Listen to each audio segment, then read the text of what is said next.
Hello, everybody. Welcome to another episode of Badass Engineers, powered by RS Grassroots Education, powering tech, empowering youth. I am el-attar, your host and an electronics engineering consultant.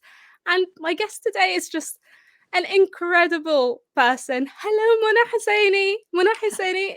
Hi. Nice to meet you you. Nice to meet you too. You self-describe as a Muslim mom, a tech executive, and an accidental community activist, right? Absolutely.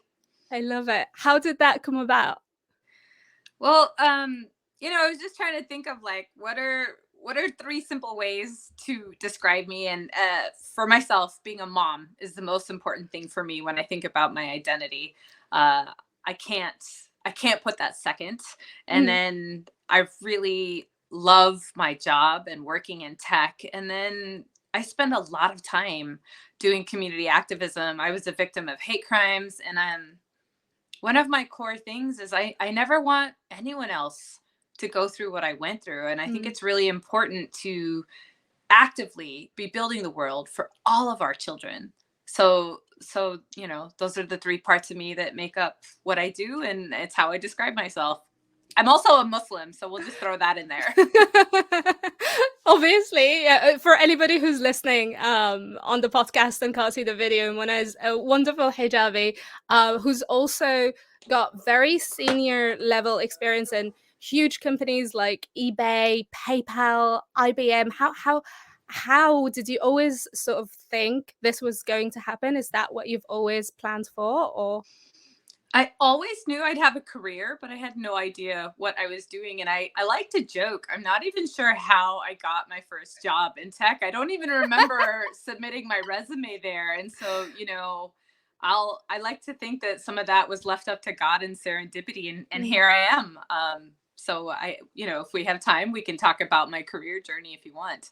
But like, so tech, you say you always knew you were gonna have a career, you just didn't know it was going to be in tech? Yeah. Really? So it's a little bit interesting. My background, I am Indian. My parents are both immigrants who moved to the United States in the early 70s. And my father's a petroleum engineer. My mother, I like Wow. to call her a domestic engineer, but she's a housewife. And Hang on, can we pause? Domestic engineer. Love it. Love it. well, it's just not fair to be like, oh, they don't work. And if anybody has kids, you know that raising kids Oh is my not god. only the hardest job, but the Yeah. most fulfilling job in the world, right? And Yeah. so it's just my way of putting a little respect on it. I love Um, it. and so, growing up, I just wasn't exposed to very much. I was around my dad and his friends who were engineers, and then a couple of doctors. And funny story about me is that I actually pass out when I see blood. And so, Proper pass out. You pass out, you pass out. giving myself a concussion, like, Oh my god. and so How much blood? not a lot. Like, I could just No. be giving blood, and like I have to tell the person, like, don't show me the needle, don't talk about anything, just do your thing and let me leave. And so, yes. So the whole med school route wasn't an option for me. Luckily, No. I have an older brother. He did that. The parents are happy, but you know, I had no idea what I wanted to do. I even changed my major a few times in school. I did marketing, I did finance, and then management information systems, and then that's where I ended up landing. And so No I way. graduated in 1997, which was right when I think tech was starting to take off. And Right. uh, there was a little bit of a bubble, and I graduated from college in '01. And so it was a very for me, a natural thing to Yeah. end up going into tech, because that's a lot of the companies that were hiring. And so, you know, I think it was just fate. I'm just sort of like shocked that it wasn't even something you planned and then you just kick ass at it Oh, anyway. it's interesting. I didn't even know that I had to plan for it. Again, because I was a child of immigrants, I didn't even have anyone to be talking to. Yeah. And so I just was applying to whoever happened to the companies that were coming to our school. And so I think maybe someone at our career services office happened to be like, oh, here's a stack of resumes. And then when I got my first job at IBM, I think that the recruiter probably just like pulled a bunch of names. And Right. so I still, like I said, have no idea how I got my first job. Who needs a resume? Who needs a CV?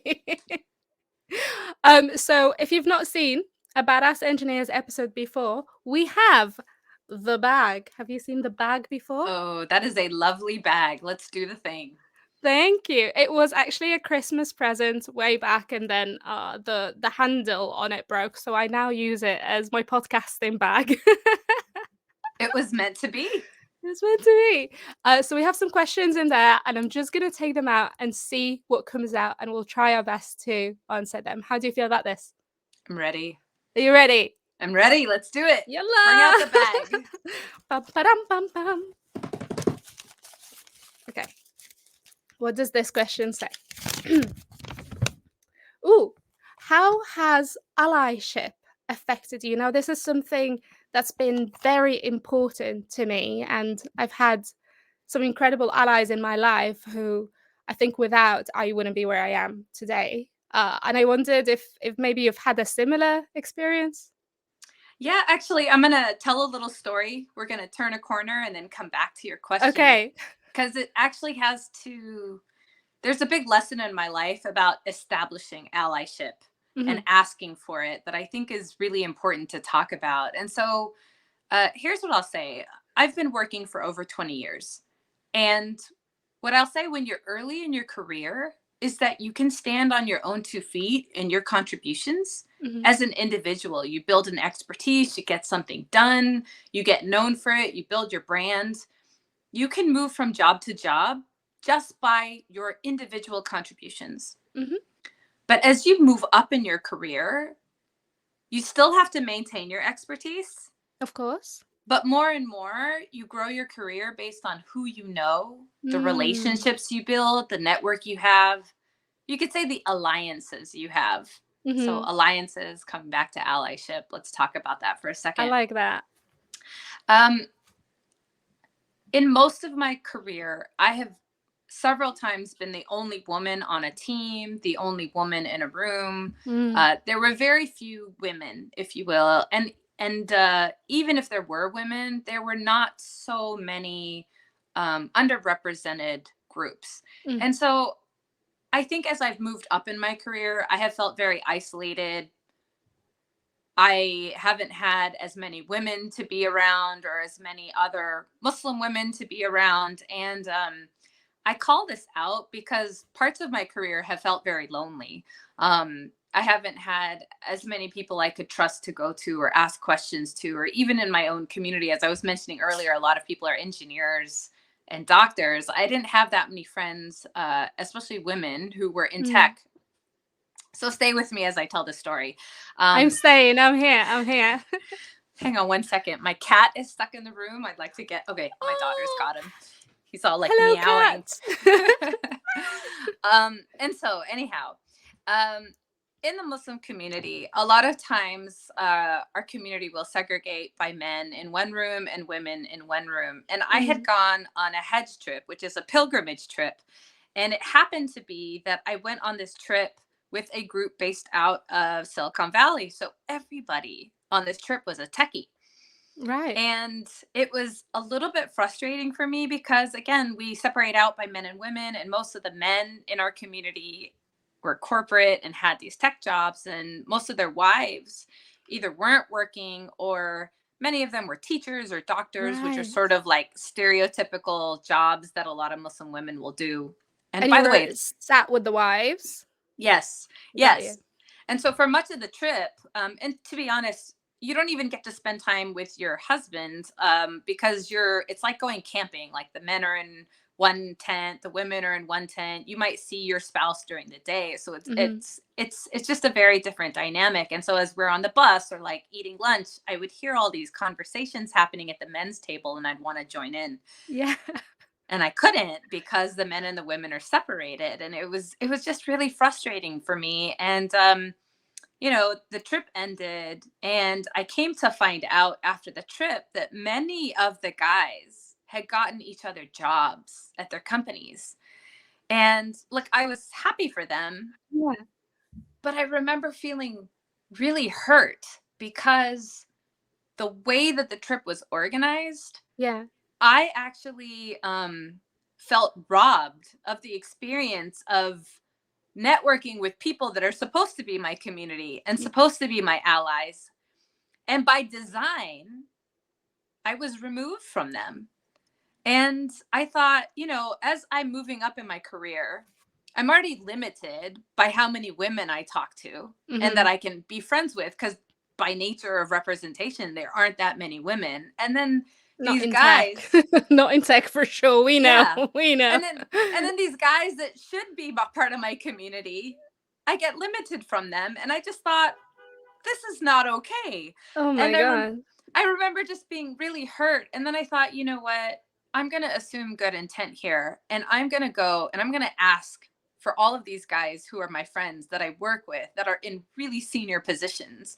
And I'm going to say, you know what? This is what I noticed. This is what I need from you. I want y'all to step up. I want you to be active about thinking about me when opportunities come up, and include me when you guys go to lunch and you go to prayer and whatever. It's my choice whether I don't come, right? Like, if I'm going to be very blunt here, a lot of times guys won't engage. And it's not just about not including women. When a woman is on her period, she doesn't have to pray.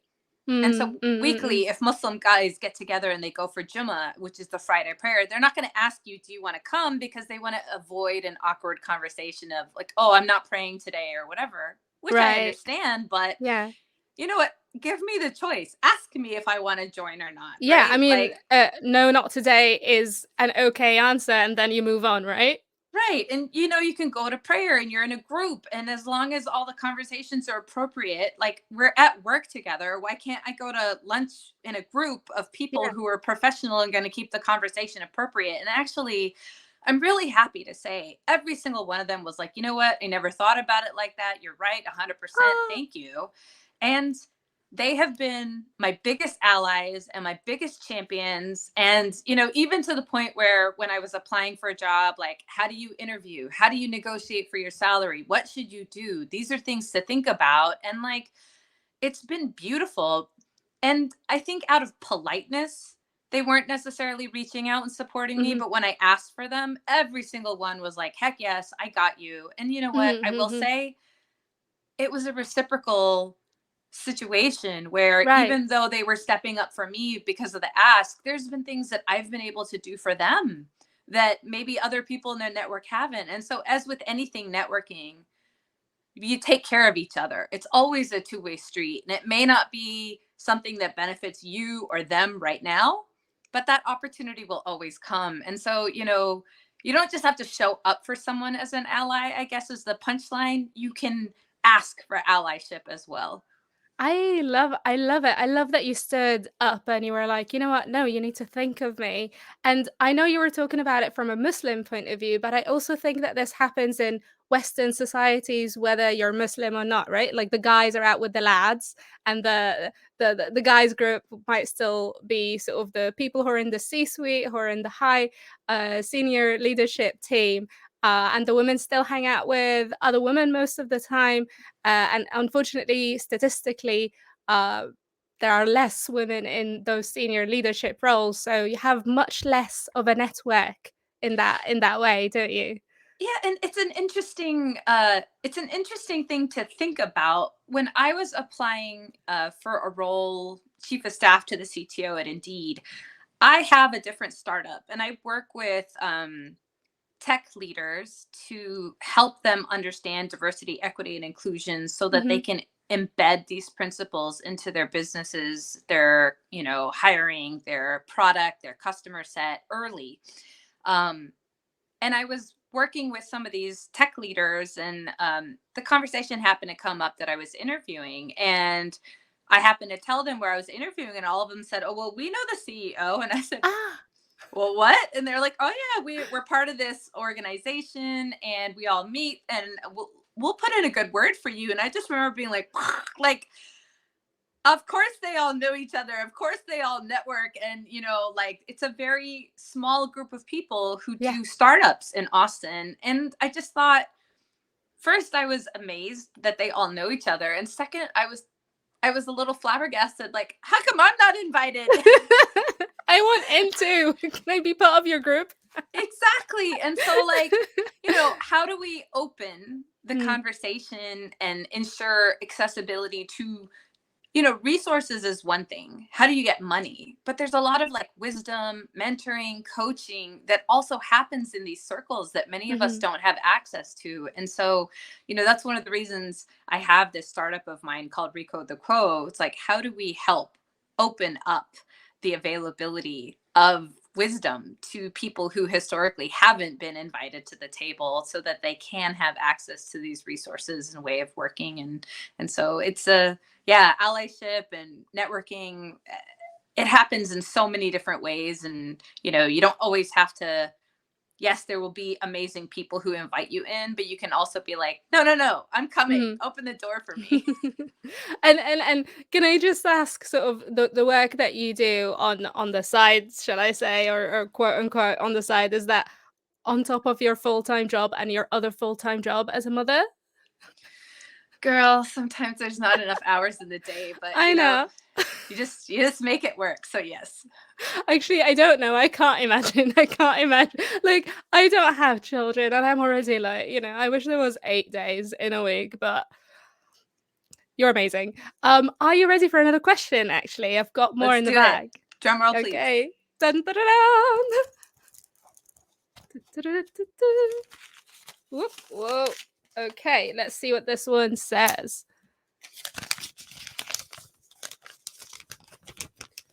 Have you faced negative stereotypes in your career? Oh, Actually, it's are there positive stereotypes? Is that a thing? Is a positive stereotype a thing? Have you just faced stereotypes full stop? I'm like, oh, which stories do I tell? It's funny. I'll tell one story Okay. about a time when I had been working on a project for a whole year, and we were at an end of year celebration. We had gotten this huge project done under budget, early, saved money, Unheard very, of. very successful. Hang on just a I second. That know. is unheard of. Well, Nice I was work. I was planning it, so Oh yeah, that's why. I mean, it makes sense. We just need you in all companies. so we were at this end of year celebration, and the senior leader came up to me, and she hugged me and she pulled me aside and she said, you know what, I just want you to know how much, and I'm paraphrasing here, right, like, we Yeah. love you, we appreciate you, you're doing an amazing job, so glad you're here. And I was just kind of like glowing under all this praise, and then she just slid in there, just want you to know that you should stay here, because with that scarf on, you probably won't get promoted or given opportunities anywhere else. Oh my god. And I just remember, I felt like I had to pick my jaw up off of the floor after that. And I was like, oh my goodness, she must be really drunk to be Oh my saying god, this did to she me really right say that, like, out now. loud? She did. Oh my Um, god. What are these people thinking? well, I was actually really grateful because I had never heard her articulate that before. Right. And, she was really drunk, which is why I think she had felt comfortable saying that. And to me, the sad part is that this was like benevolent racism. Like, she Mhm. was being nice to me while she was Right. saying this. She was doing me a favor My by god. letting me know, like, we like you. We don't care that you wear a scarf, but that's not going to work for you somewhere else. So you should stay here with us. Um, Wow. and obviously I ended up leaving because I don't need anyone to do me favors. Like, No. I think, while I joke around that I planned that project, I did. I planned that project, I ran that project, I executed that project across hundreds of resources, and it did get done. And it Mhm. did get done well. So I don't have to prove myself to anyone. Proof is in the pudding. I don't need anyone doing me favors. I know that I'm good at what I do and that people like working with me. And I think the lesson that I learned there was that, like, you may interview at a company, you may work with people, but you also get to choose where you show up. And Yeah. so, know your worth and own it. And I ended up leaving. And, what I will say that's interesting is the next job I got, I increased my salary twofold. Hey, so you should leave. Know your worth and own So you it. shouldn't have stayed because, they're the only people who are okay with a hijabi. Like, what? And that was we're not going to call out which company it was or where or anything like that, but you should know your worth and you should own it. And Mm, I think that opportunities will always be there. You go find where you feel good, where you can do your best work. And so, stereotypes be damned. I actually love being stereotyped because it just means that people have underestimated you. my And so god. Oh, I you are fire. You are fire. says Mic drop. it's interesting. And I say this with love, but I actually went to a restaurant the other day and I was eating and I feel quite comfortable eating by myself.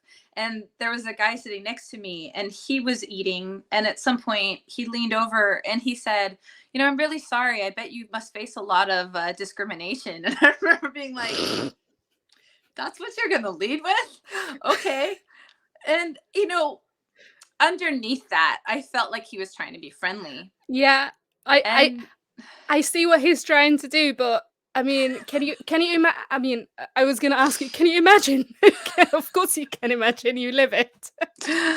and so I just said, okay, I'm picking up a positive intention here. So I went with the conversation and we actually ended up having a lovely conversation. Aw, And he is a lawyer who is recently retired and he's practiced here for 50 years in town. And I wow. just thought, wow, he's got not only a dearth of knowledge but an amazing network and tons of resources. And so I just thought, well, you want to be friendly and you want to talk to me. I'm going to ask because, like, my best friend is a lawyer who just started her practice. And I Uh-huh. just said, seems like you have a lot of free time. Would you be interested in mentoring her? And he was like, absolutely. And we actually just had lunch yesterday. Oh my god. How And, could you how did you turn that around like that?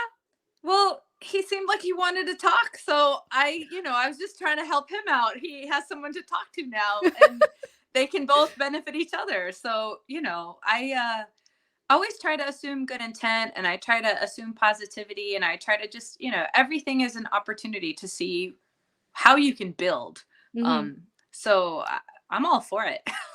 I love it. I love it. I'm gonna try and take a leaf out of your book and try and expand my network. Actually, something maybe people don't realize about me because I have a podcast and I talk to a lot of people. I actually get really socially anxious, and unless I have a script or sort of like an agenda or a podcast to talk through, I get really nervous and my energy gets really depleted really quickly. How do you sort of become uh, how do I get better at networking even though it sort of depletes me? I will start by saying, Shuruk, that you have lovely energy. Thank you. Thank you. I made it myself. Actually, I really love what you started right there. You made it yourself. It is you. You have to lead with yourself and you have to believe in that energy because what I pick up from you is that you actually take a sincere interest in what other people are doing. And if you lead with that and you Mm, appreciate what other people are doing and you take a genuine interest, they're happy to be talking to you. They're happy to be sharing with you because that's what they spend time on. mm, mm, mm, mm. And so it's not really, you can label something networking or label something, oh, I need to have an agenda or have, a script to follow. But if you lead with that sincerity and that interest, that conversation is going to unfold on its own. And Ah. and what you appreciate appreciates. And so, like that gentleman who leaned over and he wanted to talk to me, I just Mm, let him talk and then I took a genuine interest. I just thought, if I'm going to be I actually work with a lady, her name is Pat Kirkland. okay. Hi, She Pat. is Hi Hello, Pat. Pat. She is a coach and she works on executive presence. And one of the things I learned from her, and this is science, is that our brain has mirror neurons in them. And I Mhm. hope I'm explaining this right. But basically, if I show up here, your brain is going to mirror how I show up, and you're going to show up here too. And so Ah. if I'm positive and I'm loving on you and I show up with this interest and I'm like leaning into you, your brain's going to want to lean into that and you're going to end up here because I'm here. And, bring it back to what I said earlier. I've been a victim of hate crimes. I Mm, never want mm, anyone to go through what, like, people looked at my scarf, and they probably do all of the time. And they form judgments about me mhm, all of the time. And if I'm walking around scared and that's the energy I'm putting out, that's the energy I'm going to be received with. So mhm, I want to show up beautiful all of the time when I'm capable. And I don't owe it to anyone, but I choose it. Guess what? I am beautiful. I am likable. I am fun. You're going yes, to love you me. are. I And do I'm love going to you. love you. I love you too. Yeah. And if that's what we show up with, how can anyone help but not love you? And so don't think about it as networking. Just show up Mm, beautiful and other people will be beautiful too. And that's how we build the world for our kids. Like, peace doesn't happen out there. It happens in these one-on-one conversations, in living rooms, over dinner tables, right? And so, like, we build peace, we build love, how we show up every day. mm.